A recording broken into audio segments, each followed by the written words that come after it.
Welcome, everybody. I'm Eric Rohr. I'm the owner of Assisting Hands here in Richmond. We're really excited to have you again for one of our dementia workshops.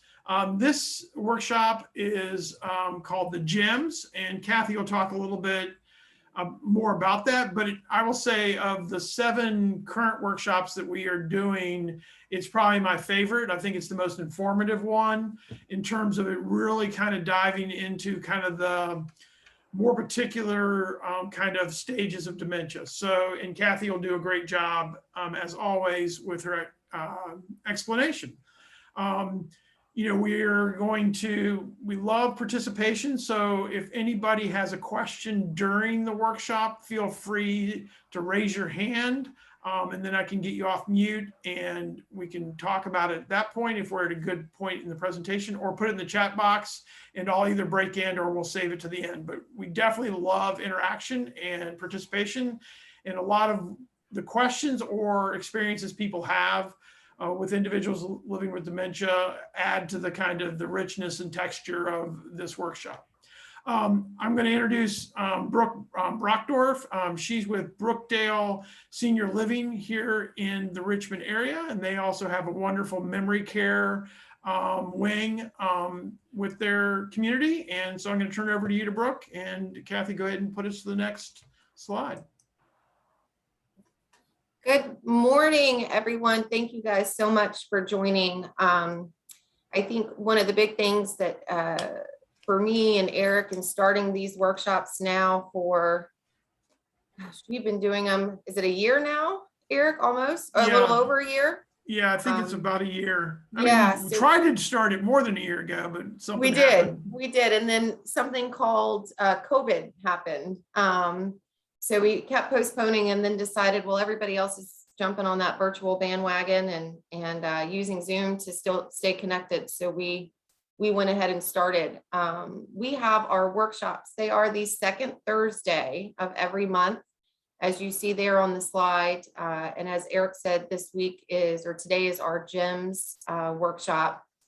Typically we do 10 o'clock in the morning is the time that we pick. We always leave it though to be determined, just because if we ever start getting feedback that the time needs to change to be able to have more people in attendance, we like to leave that option open. And we also, there's not to say that there may not be in the future potential for morning and then maybe even an evening or late afternoon workshop. But like Eric also mentioned, all of these workshops are on the YouTube channel, which Eric does send that link out. So if you happen to miss it, or you're in conversation with somebody that you feel like this information would be very beneficial to, please direct them to that so that they can take a look.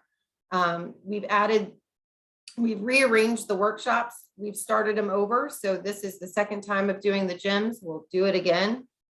Even if you've been to a previous workshop, please try and attend as many as you can. And the participation really helps each workshop be a little bit different. So when we hear from you guys, if we're able to answer questions, and you may find yourself in a different part of your journey if you are caring for a loved one with dementia, because what information we give today might not be as pertinent for you as, for instance, it would be 7 months from now or 8 months from now. So we always encourage the participation every month. So with that being said, I will turn it over to the main, the person why we're all here, who we want to hear speak and tell us everything. Cathy, she is so incredible in these workshops and she's got so much knowledge to share with us. So Cathy, your turn. Thanks, guys. Again, it's my pleasure to be here. This is definitely my favorite workshop. It does get emotional at the end, so I hope that you guys will bear with me. I want to start with what our workshop goals are today, and that would be to understand, get a brief overview of what dementia really is. I'll define and help you understand the GEMS model to identify the various stages of dementia. Hopefully you can develop some support strategies for each of these stages as you see them in your loved ones.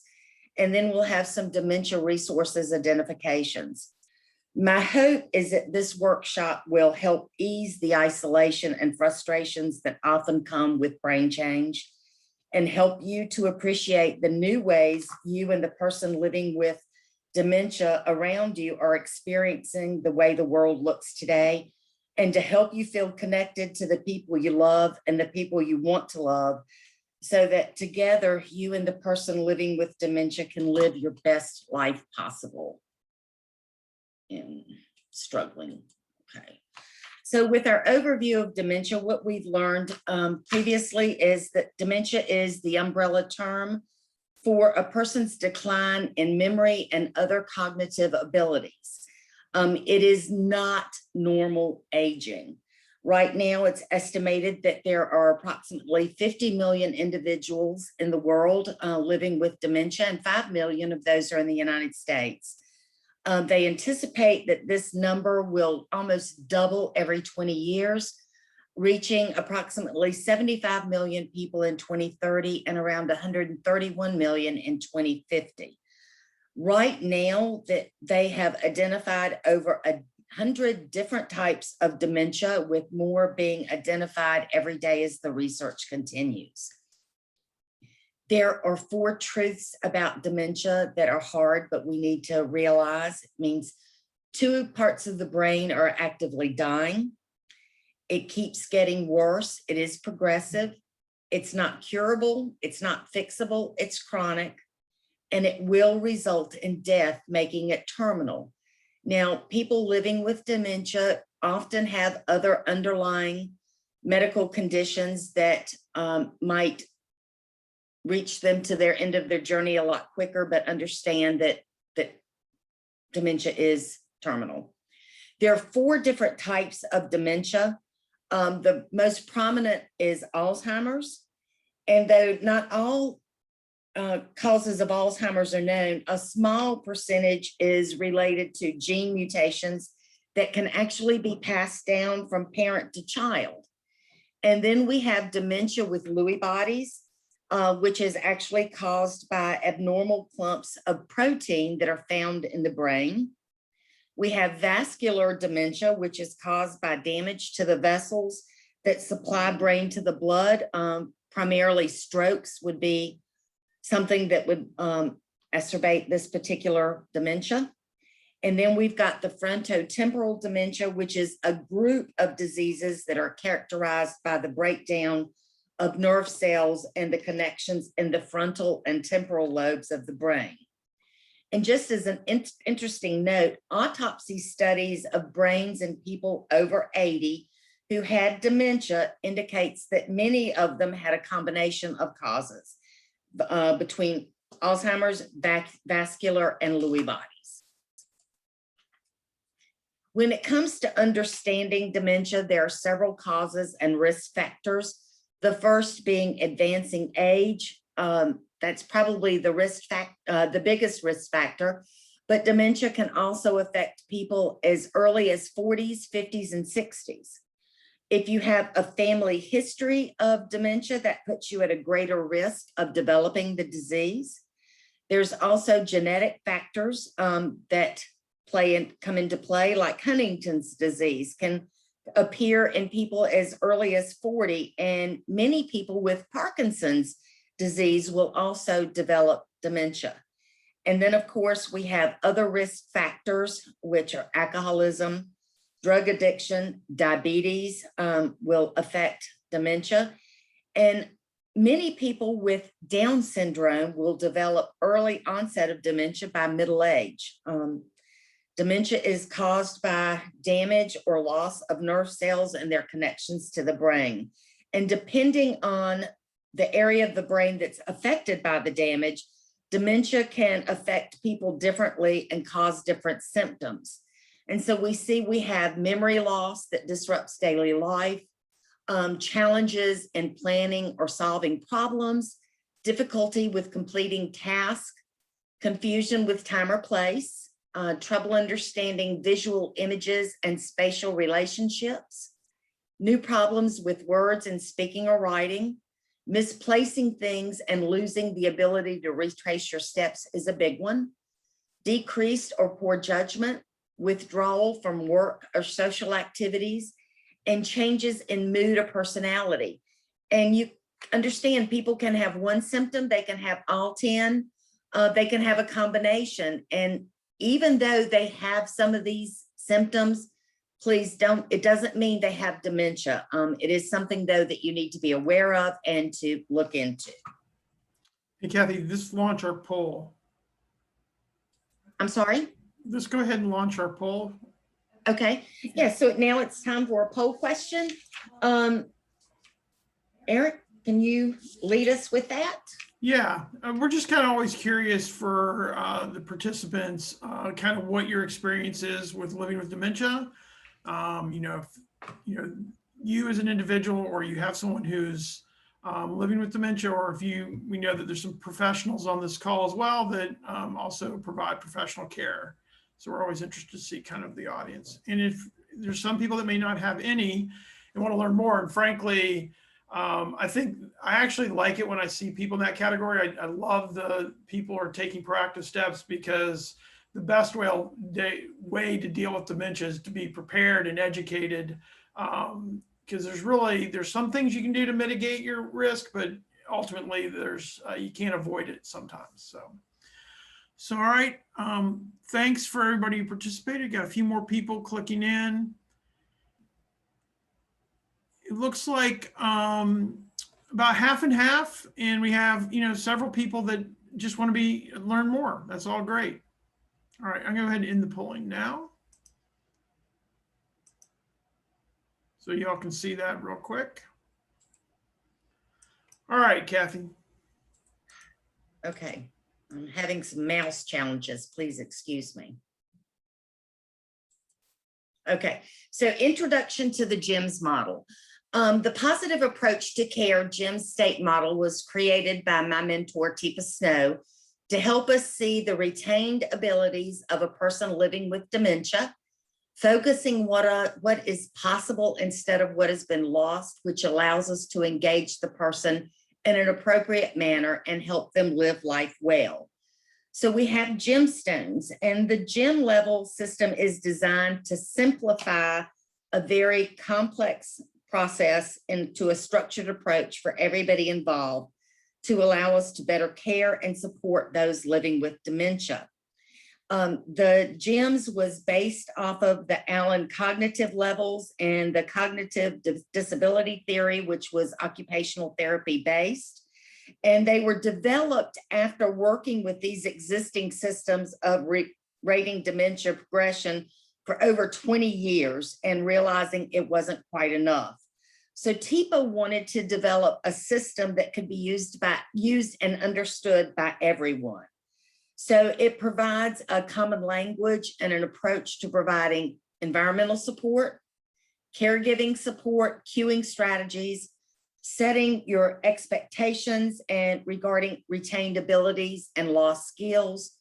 And it helps promote graded task modification for success. So how do the GEMS help us? It uses familiar concepts to talk about a very difficult subject. It focuses on what is valued, and it allows us to get beyond those words, dementia and Alzheimer's. It allows us to open the door to talk about changes and gives us a chance to speak in code to protect dignity. When we provide the right setting with the right type of support and care, everyone and anyone can shine using the GEMS model. So Teepa and her GEMS model are best known when talking about brain change associated with dementia.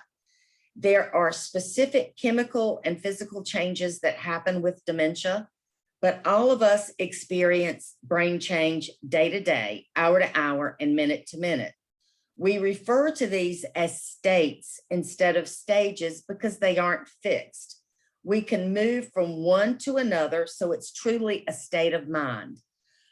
Your abilities are ever changing, so you typically use what you see, hear, and experience to help determine where your person living with dementia is functioning in that moment or during a specific interaction, so that you can adjust your expectations your support, and your behavior to match what is happening to them.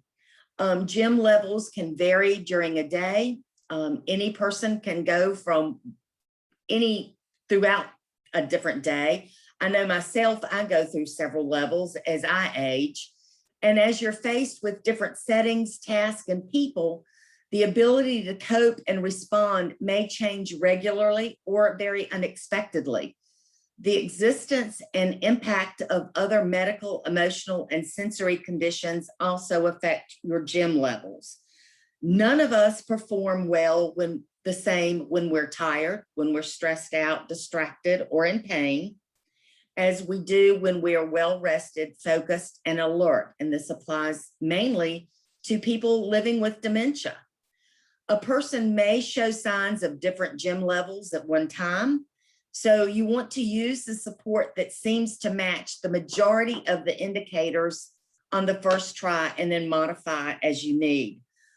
Gym levels, they are not negative levels. They are indicators to help guide us, to help those who we care for and care about. And it'll also help us move into more supportive roles to help them. If there is a sudden or an unexpected change in gym levels, make sure someone who is monitoring the health and well-being of your person living with dementia knows about it and they're responding to the changes. Sometimes the change indicates a next stage in dementia. Sometimes it indicates an environmental or emotional distress, or more commonly, it may be an indicator of a physical problem, a health issue, or a condition that needs evaluation. So it's my hope that this workshop will help ease the isolation and frustrations that often come with brain change, help you to appreciate the new ways you and the person around you are experiencing the world, and help you feel connected to the people you love. So hopefully together you can live the best life possible. So here are our gem states. We start with the sapphire, which is true blue, optimal cognition, healthy brain, normal aging, flexible and adaptable. This is where the majority of us are the majority of the time. Then we go to the diamond stage. This is clear and sharp, routines and rituals rule. It has many facets. They like what they like. They don't like change. They can cut and shine at any time. When you get to the emerald stage, they are green and on the go with a purpose. They're naturally flawed. They really want independence or they crave connection. They travel in time and place, and they're likely to make mistakes.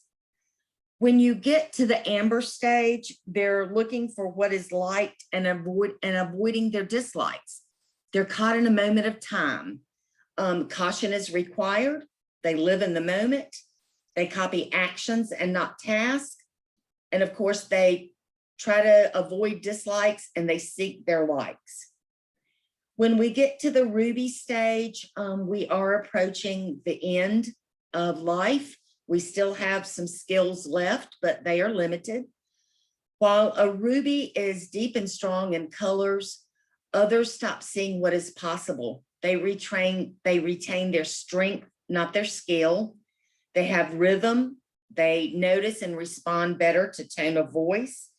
And they can either be calmed or excited by rhythm. The pearl, this is the end of our journey. We're hidden within a shell, beautiful moments to behold. They're ruled by reflexes. There are only short moments of connection. They're mainly immobile and they react to touch. They're typically resting, recovering, or withdrawing into oneself and definitely ignoring the outside world. So when we get to the sapphires, again, this is true blue, optimal cognition, normal aging, no dementia, healthy and non-stressed. The brain stays mostly the same, but it is slowing down at this point. There may be moments of feeling blue about changes and losses. Sapphires can learn to do new things, but sometimes it takes effort. It takes more time and more practice to learn. They stay true to their self, and lifelong patterns prevail unless there is an active decision to change. So according to Teepa, my brain is healthy, it's true blue. If I am aging normally or distressed, it could be hard for me to find the words. I can describe what I'm thinking so that you understand. I may talk to myself because I'm giving myself cues and prompts. I can learn new things and change habits, but it does take time and effort. Honoring my choices and my preferences when possible is very important. I need more time to make decisions, so give me the details and let me think about it before you need an answer. I am able to remember plans and information, but supports are helpful. I may like specific prompts such as notes, calendars, and reminder calls. Health changes in vision, hearing, balance, coordination, depression, anxiety, pain, or medication may impact behavior, but my cognitive abilities remain the same. So to kind of simplify this, we're true to ourselves. Our personal preferences remain basically as they are. We can be flexible in thinking and appreciate multiple perspectives. Stress, pain, fatigue may trigger the diamond state, and then take us back to sapphire, where we are now with relief. We're able to suppress and filter personal reactions, and we choose our effective responses. We can select from options and make informed decisions, and aging doesn't necessarily change our ability. We do see processing slows, more effort, time, and practice is needed in the sapphire stage. We do have some retained abilities. In our vision, we're only losing about 45 degrees of your field of vision. Our receptive language, high pitches are harder, crowded spaces and loud noises are harder for us. When we're trying to express ourselves, sometimes finding words can be a little bit slower. With dexterity and hand skills, they're still intact, but could be slower. Body skills are sustained, but again, slower. People awareness, place awareness, time awareness, they are sustained, but we're slow to identify, we're slow to turn around, and sometimes things can be crunched or expanded in our time awareness skills. Situation skills are sustained, but sometimes it can be tough to think. So some of the support that's needed is physical assist for hard to do tasks or personal care. It'll vary based on the physical and sensory issues facing the person on any given day. If the condition is progressive, it's a good idea to start talking about future options and what ifs. More well-designed visual, auditory, and just right physical cues to support the person's abilities and to compensate for missing pieces. You need to give more time to make choices or decisions. Provide the information, and again, let them use it. Let them think about it before they answer. Sapphires typically resent takeover unless they ask you or want you to do it. Their logic and reasoning are the same level for most of their life, and they use what you know about the person to determine when, who, and what types of questions to ask, information to share, and what types of support to offer.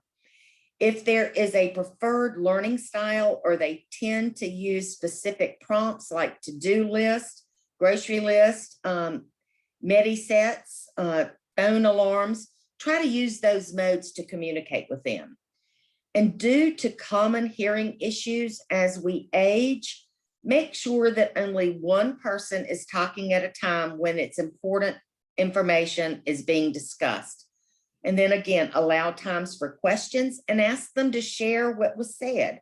This allows you an opportunity to make sure that they heard and understood what you thought you shared. This also provides an opportunity to address any missed items, misheard information, or misunderstood concepts. And then other things that you can do, help them to identify opportunities that provide value to sapphires. Hobbies are activities that provide joy and satisfaction. You want to provide options for brain and body wellness and times to rest, restore, and heal.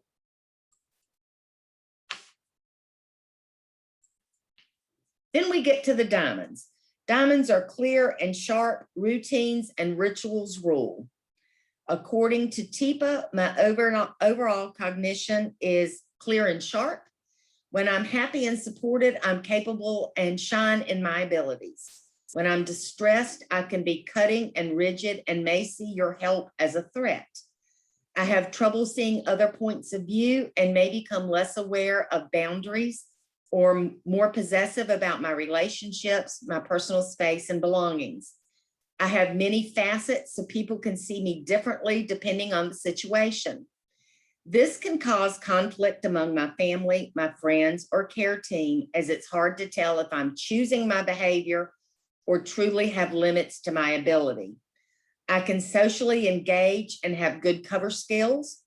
People will vary in their awareness of what is happening to me at this time. I want to keep habits and environments as they have always been, even if they're problematic for me or others. I'm often focused on the past, personal values, or finances. I will need help to make changes in my life. It's hard for me. And I can be in a diamond state for reasons other than dementia. And a lot of times people in normal aging can flip from sapphire to diamond and back to sapphire at a moment's notice. So diamonds typically prefer the familiar. They sometimes resist change or won't let things go. They tend to be more rigid and self-focused. They see what they want as needs when they're stressed. They have personal likes and dislikes in relationships, and space and belongings become much more intense. They react to changes in their environment. They benefit from familiar environments, functional and forgiving environments. Sometimes need repetition and time to absorb new or different information or routines. And trusted authority figures can help. Sometimes they react better when the respect is mutual. Diamonds are getting rigid and they do their best with established routines and rituals. They can do really well at times. They can also say mean and hurtful things without seeming to notice or care. They talk and worry a lot about cost, money, and expenses. Different people will see a diamond differently because they can cover very well at times. Sometimes diamonds don't seem to get it, or they just won't let it go.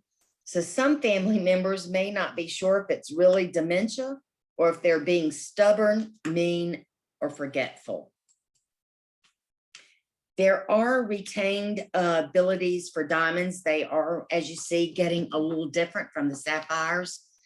As a general vision field, they're starting with the tunnel vision. As far as receptive language, it's slower. They're missing consonants. Their expressive language varies with effect. There are some word finding problems. Sometimes there's misspeaking in times of stress. When it comes to dexterity, your hand skills are getting slower and limited with bilateral skill integration. Our body skills, our details are not as good, but globally, usually functioning okay. As far as people awareness, place awareness, time awareness, they can pull it together to make you look bad, and they know how to push your buttons. Familiar always feels best, but they can get lost in communities and unfamiliar places, and they tend to dwell more in the past than in the present. In situational awareness, they want to make sure that to keep the roles the same. So support that is needed is daily, weekly check-ins and other health issues to see what's changing, or their critical new diagnosis, change in meds, new treatments that we need to be aware of. We need to monitor finances, medications, transportation, pet and spouse care, or environmental safety. Notifications of events in a way that matches that person's need to know and ability to hold on to the information. Sometimes it's better to give a little advance notice or not even tell them until just before time something's going to happen. Interactions that make a person feel special, valued, and engaged are very valuable to someone living with dementia. Sometimes they may need a family meeting with a skilled facilitator to help everybody process what's happening and what should be done at this point. So recognizing changes and being willing to modify your approach and expectations when symptoms are active in the diamond state. Don't argue. Give up the reality orientation. Stop needing to be right. Learn how to be supportive without being bossy or taking over completely. And this is real important. Be willing to say you're sorry. I'm sorry, I was just trying to help. I'm sorry I made you angry, sad, frustrated, anxious, or feel stupid, whatever it is. I'm sorry this has happened, or I'm sorry this is so hard for you. When you are asked or told something repeatedly, and get rid of the words, like you don't remember what we've talked about. So get rid of these words. Don't you remember what we talked about this? Instead, just offer the information being asked about using a combination of verbal and visual cues.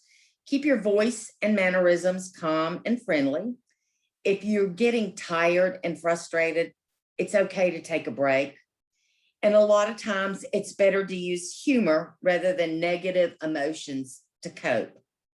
You want to limit sharing of advanced information, appointments, or vacations if it tends to create distress and anxiety for either you or them or both. Sometimes you want to listen to the old stories with enthusiasm and say, yeah, tell me about it. Let them keep as many old routines and habits as possible. But if they aren't working, you might want to indicate to an authority figure to do something a little bit different. Establish and maintain a healthy balance in your day. Balance between productive, wellness, restorative, and leisure activities. And always investigate safety and independent living skills. This is a time when you're going to want to look at their driving, their financial management, how they care for someone else. Can they take their own medicines and manage their health? Can they manage their food and their meals and their home and car maintenance? And you always want to offer things that they've always enjoyed and match to their personality, because basically at a diamond stage, it's all about them.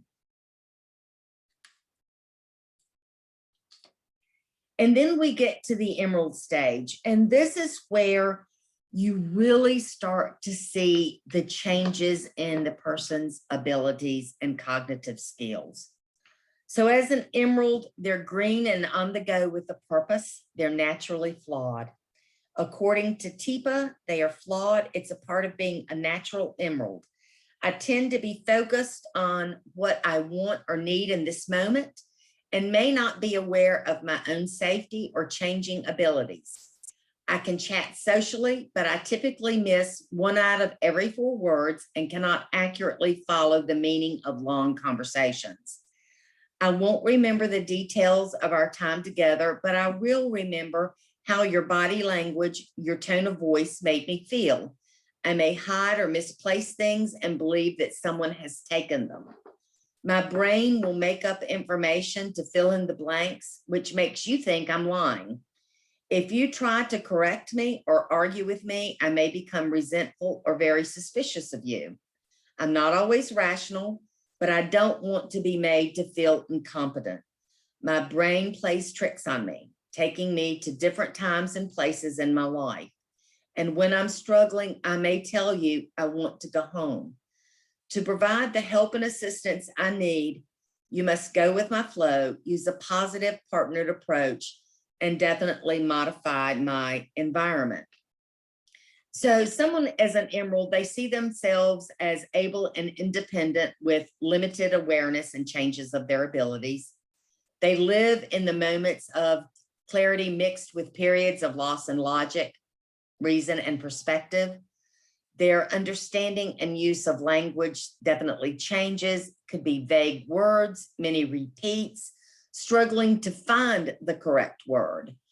Cues and support help when getting to and from places and when doing their daily routines, but you don't want to nag about it. Sometimes we tell you that it might be easier just to post notes on a big whiteboard or on the refrigerator where they can see them. Awareness of time, place, and situation will not always match current reality. Strong emotional reactions are triggered by fears, desires, or unmet needs, and they need to know what comes next. They're seeking guidance and assistance to fill the day. Emeralds are clearly no longer able to be independent. They are making mistakes, but they're not noticing, or they're getting upset, but they're not able to fix it. They will either want to be in charge or they will look for someone to take over, guide, and direct. Emeralds want to be seen as competent adults, but language and comprehension are definitely more vague. They need meaningful engagement to fulfill the day, but they may not know it. They tend to get lost in the sequence of events. They don't pick up on their own internal clues. Bathroom accidents, skipping meals, or eating too often, missing baths, or not changing their clothes are all things that emeralds will do. It's unfortunate that so many people are not even diagnosed with dementia until they start displaying these symptoms. I just think that's a really important point right there is, it seems like we ignore kind of the sapphire and diamond stages, either because of, just we don't know, lack of awareness, call it denial, hoping it gets better. And so I think we see with our clients, and I know Brooke probably for her residents, you're not, really the dementia doesn't become a topic that's even discussed until you're an emerald and maybe even beyond. So Correct. It's really interesting. Me and Eric came off of mute at exactly the same time. So we both, like minds. Yes, I was going to say that most of the time when we meet with families, they're approaching that or in the emerald stage. They've passed the sapphire and the diamond. One point that I would like to make though, is that there is still things and still supports and care that are given during the sapphire and diamond stage. And even during the emerald stage. So a lot of times people will assume that their loved one needs memory. And a lot of times we see some residents that will actually come in and yes, that and some of them may very well already have the diagnosis of dementia, but they're not at the point where they are wandering or exit seeking. And so a lot of times families are very happy to know that their loved ones are able to move into the community and start in an assisted living environment. And that as the disease progresses, then they can progress into a memory care environment, which we have both. So early detection is great. And, that's the same with what you guys do. And we do here at Brookdale. We're always around to have those conversations too. So when you're dealing with these early stages up to the emerald stage, never hesitate to reach out or call or ask questions. It doesn't necessarily mean that help in the home or community is needed at that time, but we want to be here to answer those questions because it's what we do every day. So, but typically it's the emerald stage where families are reaching out. Okay. So when we get to the retained abilities of emerald, this is where, again, you start to notice some very distinct changes. In their vision, they go to binocular vision. Their language, they're missing about a fourth of the words that are said. They need to pause, and actually they're better with rhythm than they are with actual words. When they're trying to do expressive language, they have a tendency to get stuck in social conversations. This is where your repetitive phrases or words pop up. When it comes to dexterity and hand skills, they can still have individual actions, but sequencing can be challenging and sometimes can be a little more forceful. When it comes to body skills, they're better with things on their dominant side, and they tend to make more errors on the less dominant side. For people awareness, place awareness, and time awareness, for people, they know who they like and who they don't like, and they're very cut and stone about that. As far as place awareness, if what they see is okay, then they're okay with it. If what they see is not okay, then they're going to seek the old familiar task or social settings. In the time awareness, they're getting lost in episodes or caught in loops. They ask a lot of what, when, and where questions. When it comes to situational awareness, they definitely need help, but they don't know it, and they certainly do not like it. There's lots of ways you can support someone in an emerald state, and in their daily structure, more support and guidance may be needed during the afternoon and evenings because they're wearing out, or they're starting the sundowning, or increased distress and about not knowing where they are and where they should be, or who they think they should be. Things that feel and look right to the person will usually help them more. We need to provide balance of productive self-care and leisure and restorative programming each day. But understand, typically they are not able to do without help. Visual cues do come first, and then verbal information, making sure to match the visual to the verbal. And make sure you're checking to see if they are comprehending and understanding what you're saying. Touching should only be done with permission, keeping friendly and not forced. A lot of times with emeralds, if you get into their personal space without permission, they can start to become combative. More than one care partner is generally needed so that people have breaks and that there's a variety of different faces, and that everybody is taking care of their own well-being observation. They also need time to consider a secured or more closely monitored care location if and when the person physically tries to go to another place in time. They still want to be actively involved and make a difference, and yet they're struggling at times with details and what the next steps are. So here's some other things that are really, really important.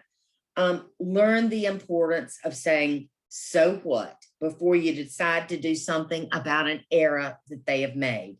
You need to ask yourself, is it worth it? Does something really need to be done right now?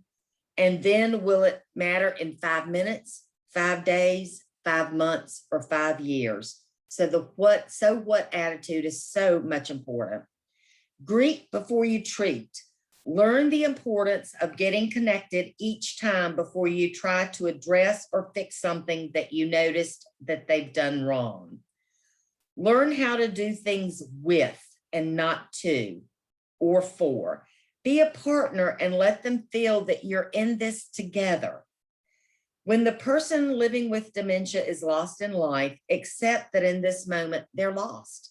Stay calm, get connected in a way that they can understand, listen to them, and try to figure out what they need and when that need is met.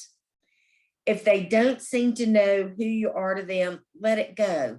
Just relax and be a friend and not a family member at that particular time. Build a daily routine and a schedule that provides structure and sequence that is regular. Be very careful with special events and surprises. It's better to keep them small and short and be willing to let it go if it's not working for your person living with dementia. If you want something that is not working, stop and back off.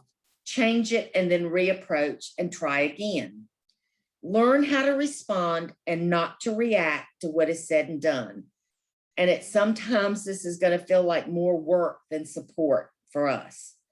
Breaking down tasks, activities, and expectations down into smaller steps, doing less at a time is usually easier.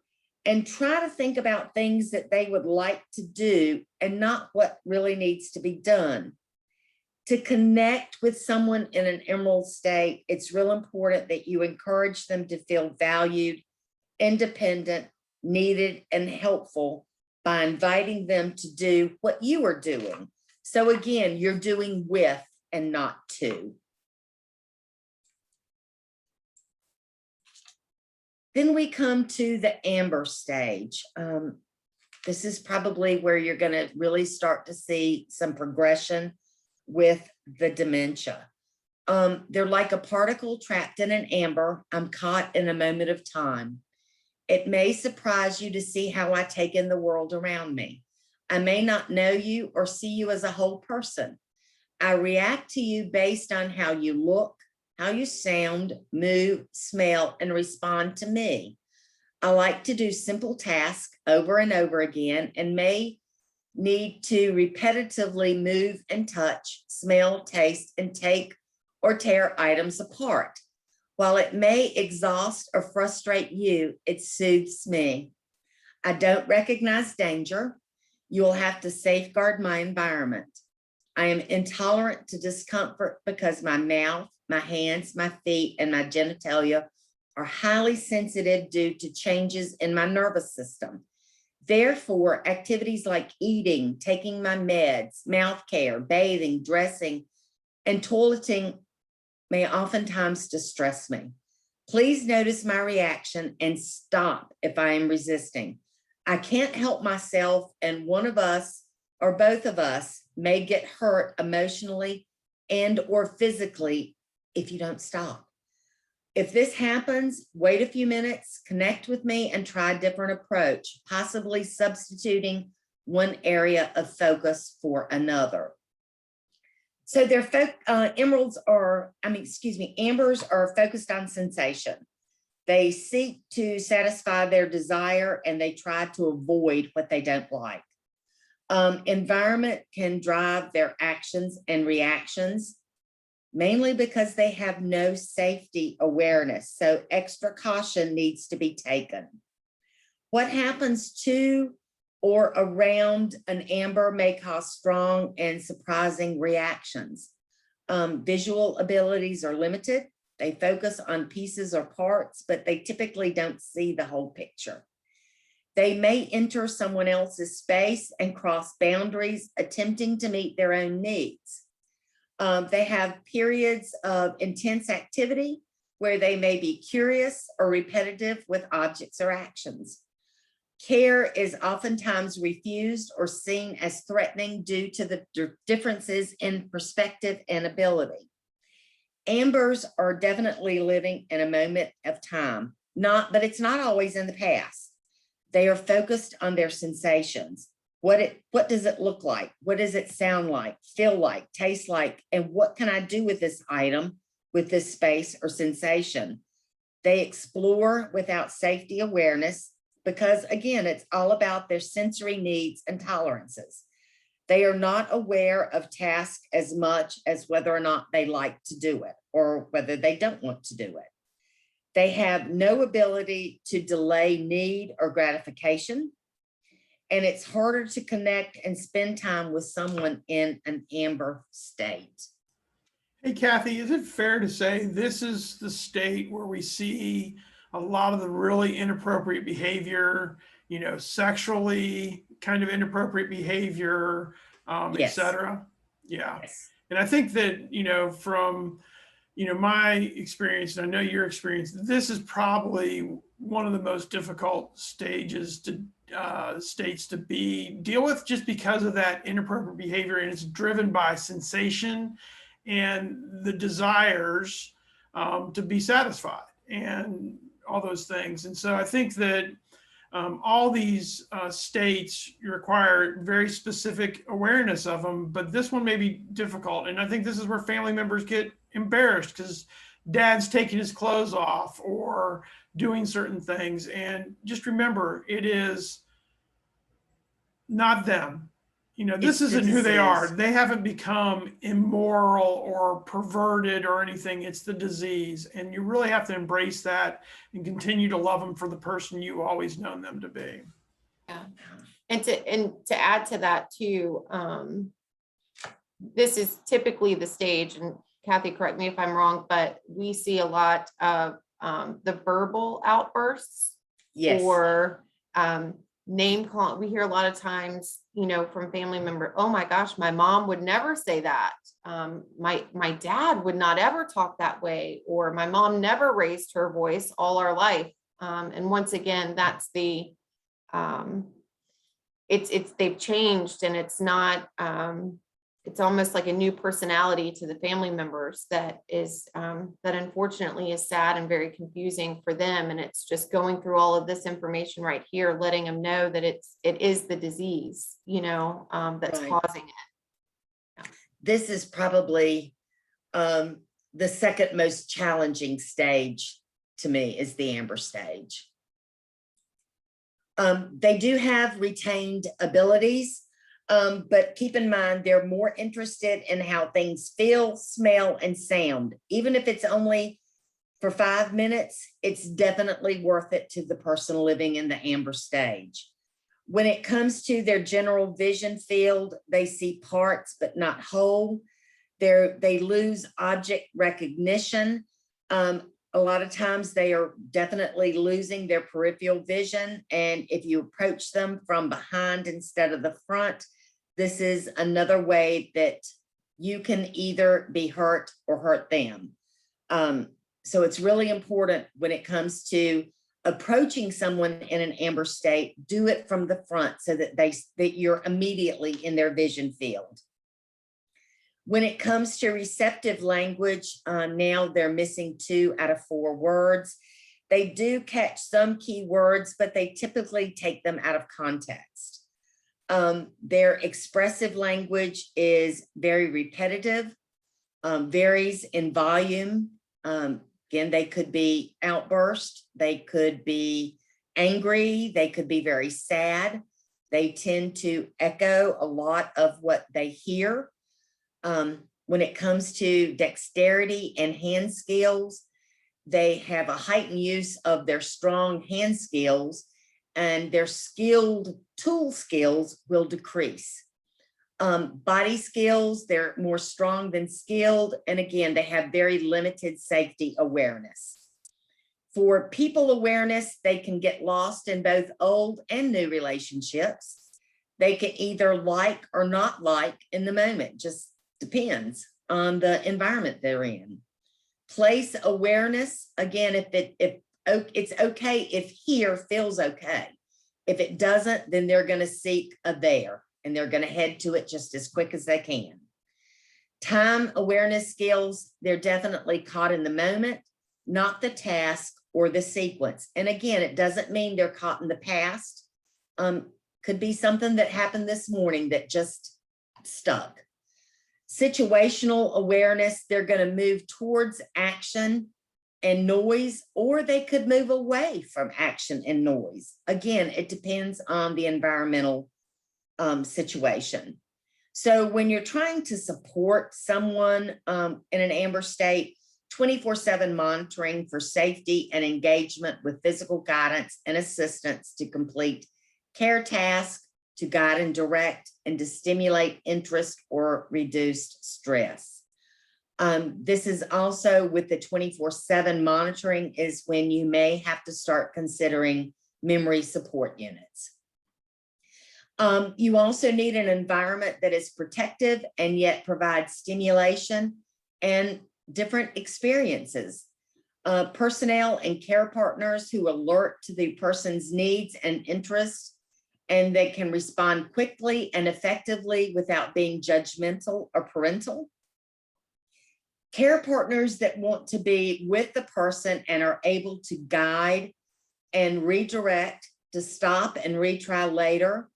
They can interpret nonverbal cues and behaviors, and they know how to take timeouts when they need breaks rather than becoming frustrated with the person living with dementia. Programming that provides smooth transitions from stimulation to relaxation throughout the day and into the evening, and also at night if there's nighttime wakefulness and restlessness. Usually a team of care partners is needed so that everyone can get rest and be ready to help that person who is only able to be in the moment.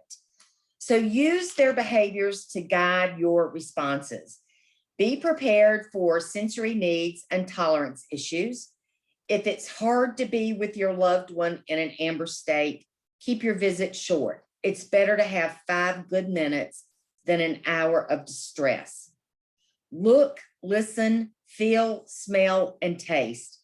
Try hard to figure out the sensations that the person living with dementia is seeking or avoiding, that they want or dislike, and then either try to help them with what they want or to reduce and or remove what's bothering them.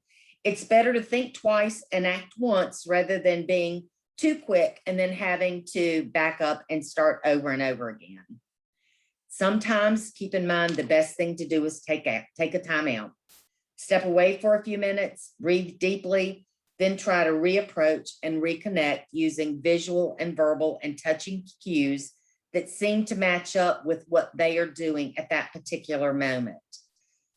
You also need to be willing to slow down or speed up to match their speed, then gradually change the rhythm and pattern to reach a more comfortable level without trying to stop or get going by opposing or blocking. It's really important to simplify their world, their task, expectations, and interactions. Just simply simplify. When greeting them and offering cues, it's really good to exaggerate your visual responses using more automatic social greetings and movement and encouragement, and limit verbal information and instruction when attempting to help them rather than doing things to them or for them. Share their past preferences related to what they like to look at, like pictures, videos, or site-based items they seem to really connect with. What do they like to hear? Their musical preferences, volume preferences, accent or speech factors that seem to make a difference. What touch and movement sensations that are liked and those that they seem to avoid. Being touched versus touching. Types of textures and temperatures. Look at speed of movement and any rhythmic actions or movements, including dance, walking, exercise, and a lot of times rocking or swaying. You can connect with smells that calm or stimulate, as well as smells, know what smells to avoid and what is disliked. Taste preferences, favorite foods, recipes, and food and drinks are definitely positive tips. And again, avoid things that they dislike. Now we're getting to the Rubies stage. And again, this is a progression into the end. It's not the end stage, but we're definitely getting there. Rubies are deep and strong in color, and this is where others stop seeing what is possible. You start to see a significant decline. They're able to do big movements, but not able to do fine, detailed skills like safe chewing, use of fingers, using utensils well and appropriately, safely moving around. Are there more spills, slips, and trips? Rubies can grossly copy you, but not intimidate, you know what I mean, imitate. They are not understanding what you want of them. They have monocular vision only. They have lost their depth perception. They have limited ability to change gears. They're stuck either going or stopping. They need gradual guidance to help them switch modes. They tend to repeat behaviors, and change is very tough for somebody in a Rubies stage. They're losing their fine motor skills in their eyes, their mouth, their fingers, and their feet. And they typically do better with rhythmic movements, singing, humming, rocking, swaying, and dancing. So here from Teepa, as the deep red of the Ruby mask detail, my obvious losses make my remaining abilities harder to notice. Although my fine motor skills have become very limited, remember I'm able to move and do simple things with my hands. You will need to anticipate, identify, and respond to all of my needs, even though I might not be aware of them. Plan to create a supportive environment, help with the details of care, and structure my day. Just as a crossing guard directs traffic, you will need to guide my movements and transitions. I can rarely stop or start on my own, and switching gears is a challenge. Move with me first, then use your body to show me what you want me to do next, going one step at a time. Hand under hand assistance helps me to feel safe and secure and know what to do. Danger is a part of my life due to losses in visual skills, chewing abilities, balance, and coordination. You can reduce the risk to me, but you cannot eliminate them. I can still have moments of joy when you are able to provide what gives me pleasure. So again, making use of rhythm can usually soothe their souls. They can sing, they can hum, praise, rock, sway, clap, and dance. When they're moving, they can't stop. And when they're stopped, they can't get going again. So definitely provide guidance and help. Big, strong movements are possible where skilled abilities are being lost all the time. Danger exists due to limited abilities combined with automatic reactions or reactions. They tend to miss subtle hints, but gets magnified spatial expressions and voice rhythms. They can mimic actions or emotions, but they'll struggle to understand instructions and gestures. Their ability to hold and pick up objects and yet not know what to do with them is very prevalent at this stage. So with their retained abilities, they have monocular vision, no peripheral vision. Their receptive language is general chit chat, music, rhythm, tone of voice. Their expressive language is less articulated speech. They tend to babble, they'll hum or sing, and they'll have rhythmic vocalizations. With dexterity and hand skills, their whole hand with limited finger use. They can hold things, but trying to let go of them can be very difficult.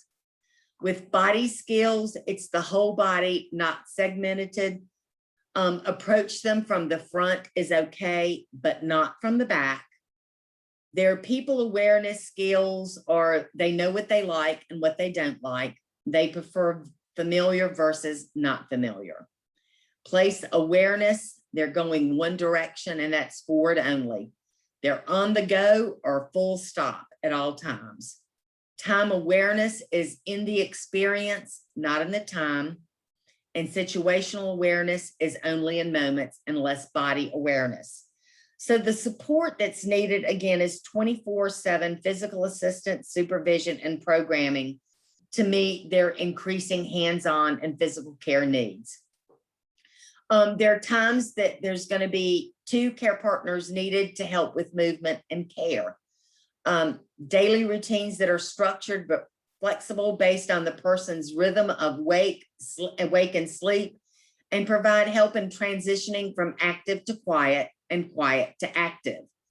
They need support in spaces that allow and encourage just the right amount of movement and mobility, but are protective and limited to create safer options as the person's fine motor skills are disappearing. Individual engagement opportunities need to be balanced and provided in places and spaces that create a sense of security, familiarity, and acceptance. Slow down.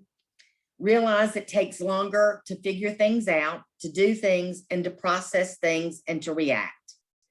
Break down your task into small steps. Think it through before you get started and determine where you want to end up, but remember to present only one step at a time. Work on demonstrating and showing your loved one what you want them to do rather than telling them and getting frustrated and louder. Plan out the day to have a balance of active and restful periods and plan to transition slowly and gradually from one to the other. Try to manage the sensory and physical environment with calming or stimulating cues, depending on what is needed at that moment in time. Guide and cue. Don't push, pull, or force. The more you push, the more they will react and push back or resist.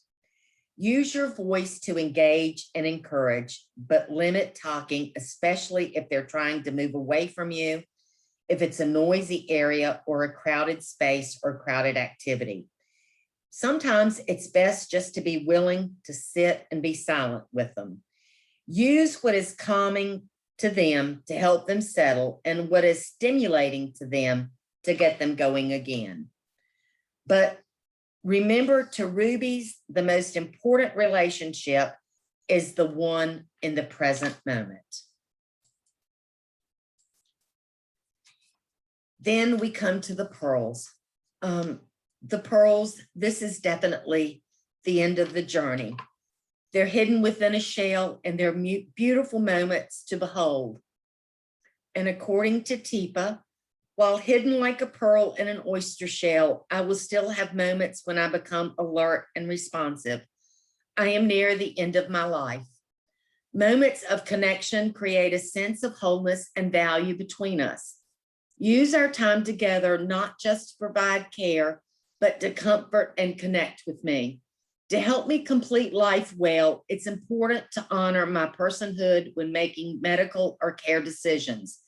Please don't talk about me as if I'm still not here.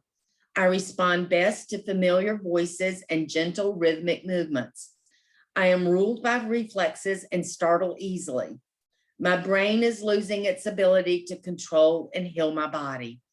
Be prepared to see me having difficulty breathing or swallowing. My body may no longer have desire for food and drink as I prepare to leave this life. I may not be able to stop living without permission from you. Your greatest gift at this time in my life is to let me know that it's okay to go. So keep in mind that they will frequently recognize familiar touches, voices, faces, aromas, and taste. Their personhood survives, even though all of their other capabilities are minimal. Understanding input takes time. Go slow and simplify for success. In providing care, first get connected by offering comfort, and then use careful and caring touch. Changes in my body are profound. Weight loss, immobility, and systems are failing. As protective reflexes are lost, breathing, swallowing, and moving become more difficult, and care partners will benefit from learning the art of letting go rather than simply giving up. For pearl retained abilities, you have in the general vision change, movement, unfamiliar and familiar sights. They really don't see specifically, but they feel these vision changes. Receptive language changes, familiar and friendly, can be calmed or exciting. For them to express back to you, it's pretty much limited to single words, but they can be responsive. Dexterity and hand skills, their grasp is strong, but they have very difficulties opening when they grasp your hand. Body skills are incredibly limited. Their inability to move problem swallowing, and how we touch and help them matters. People awareness skills, they are more aware of voices, faces, touches, smells, familiar or not. They can tell if what it is being experienced is comforting for their awareness, and time has much less meaning than it did in other stages. Situational awareness is they're generally not aware of the world around them most of the time. So at the end of the journey, your loved one will become immobile, curled into a fetal position. The person we know is locked away most of the time. Their body is failing and the brain is failing, but the person will still have moments of connecting and moments when that person reappears layer by layer. Use this time to comfort and connect. Reflexes can be overwhelming or they can be missing. Connections need to be made slowly and can't be maintained for long. And we need to be able to let them go, not give up, but let them go as they're leaving us. So support needed for pearls, 24/7 monitoring for needs and care. Responsive care that uses nonverbal cues to guide what is done and how it's done. Specialized seating and sleeping options based on postures and contractures. Sometimes it will be better for somebody to sleep and seat in a recliner rather than in a bed. It just depends on what their body is doing at that time. Sensory rich environment that provides sensation and comforts and stimulates on an individualized routine. And then the ability to tell the person that it's all right to go. There are also some other things that you can do with pearls. Take time to observe them and check out how and where they are before they approach. Determine how alert and aware they are. If they are away, use your voice and touch in a friendly and rhythmic way to bring them back to alertness and awareness. If they are present, use this moment to connect and interact, but go slow and give them time to take in information, process it, and then respond back. Use the time you're together to be with them, not just to provide care. Consider body experiences to allow them to have time they can enjoy. Cuddling close, stroking a favorite pet, hearing a favorite poem or favorite prayer. Offer sips and taste, but be less concerned about getting them to eat or drink. It should be about what they like, not about what is good for them at this point. Talk to them and with them. Don't talk about them as though they were an object or in third person. Try to create opportunities for them to engage and respond, but don't force or expect it. Remember, they're doing the best they can. And if you are ready, you can offer them the greatest gift of all by letting them know it's okay to go. They may not be able to leave you without your permission. So here we have the support summaries, and I can send this out to anybody that would like it. It goes by their skills, responding to vision for sapphires, greet, stay in their visual field, use a supportive stance. For diamonds, get their visual attention, respect their space and distance, and use directional signs and labels. Hey, Kathy, Yes, sir. don't mean to cut you off because we're like at 11:18. I think it might be best, our remaining time is, to me, this is probably one of the best slides. It's kind of a takeaway. I'm going to be sending out the entire presentation. This is definitely a page we can, you may want to print out, but we can also send an individual support summary to you. I might just include that as an attachment to the email I send out later. But this to me is kind of a walk around working reference guide, for people,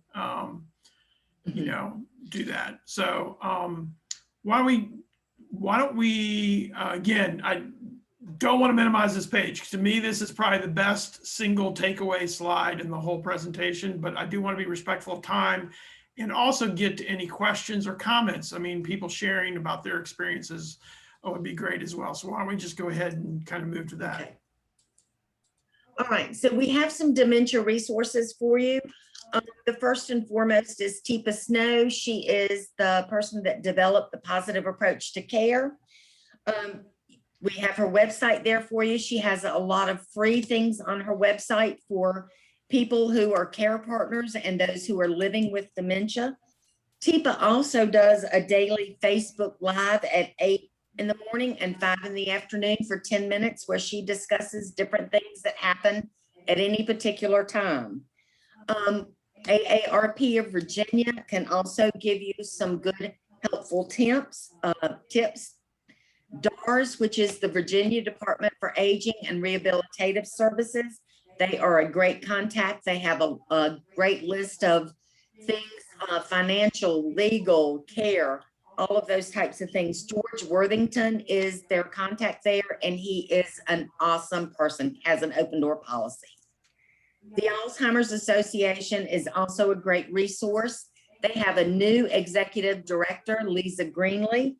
She's wonderful. She also has an open door policy and is willing to help with whatever way she can. The Alzheimer's Association also has respite grants that they can offer to people. If you are a caregiver and you just need some time to get away, contact the Alzheimer's Association. They may be able to offer you some funds so that you can get a caregiver to come in to take care of your loved one.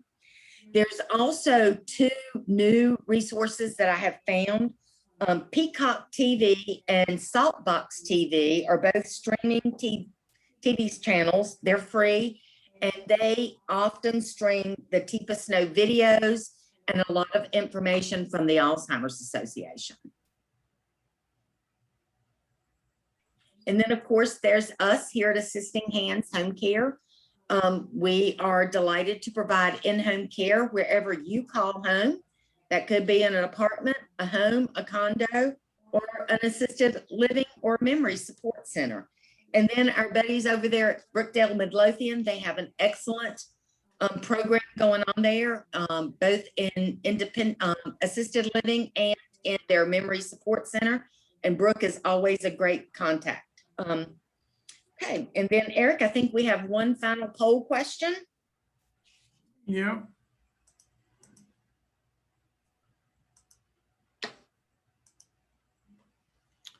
So this is just for any individual who's interested in learning more about either in-home dementia support or care or a memory care community.